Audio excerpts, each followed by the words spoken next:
চাল দাও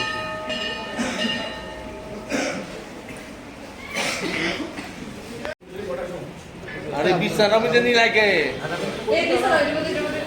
बिसरा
আজকে মা সপ্তমী বুলিতে পুজো চলছে।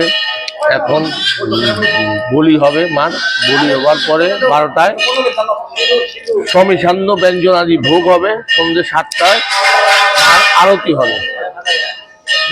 এই পুজোটার তথ্য কি রয়েছে, কাহিনী কি রয়েছে? এটা মহারাজ সুরত করেছিলেন, এই পুজোটা রাজামল থেকে চলে আসছে। এটা সত্যযুগ থেকেই বাসন্তী দুর্গা দেবী, এটাই কালোর পুজো। আর অকালে রামচন্দ্র যখন রাবণ বধের জন্য অকাল বোধন করেছিলেন, সেটা হলো আশ্বিনে অকাল বোধন, শারদীয়া যেটা। আর এই বাসন্তী দিয়ে হলো বোধন, মার কোনো বোধন নেই, মা এখন জাগ্রতা, সেই জন্য এটা বোধন লাগে না, এটাই কালের পুজো।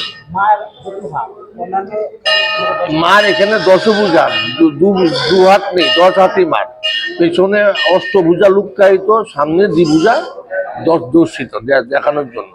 এটা মহারানী সুলক্ষণা দেবী মার এই রূপ দেখে ভয় পেয়ে গেছিলেন, তখন থেকে মার স্বপ্নাদেশ হলো, তখন থেকেই মার সামনে দ্বিভুজা, পেছনে অষ্টভুজা লুক্কায়িত। এখানে তো রাজামহল থেকে চলে আসছে, 500 বছর ধরেই চলে আসছে, এই মন্দিরে 150 বছর ধরে চলে আসছে। রাজ যতদিন থেকে রাজামহল আছে, এই দুর্গা পূজা, বাসন্তী পূজা, দুর্গা পূজা সব পুজোই চলে। এবারের প্রস্তুতি কিরকম?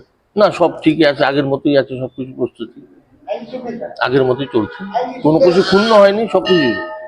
আগামীকাল অষ্টমী পুজো থেকে শুরু। অষ্টমী সকাল 8টায় শুরু হবে অষ্টমী পুজো, রাত্র 11টা 50-এ হবে সন্ধি পুজো।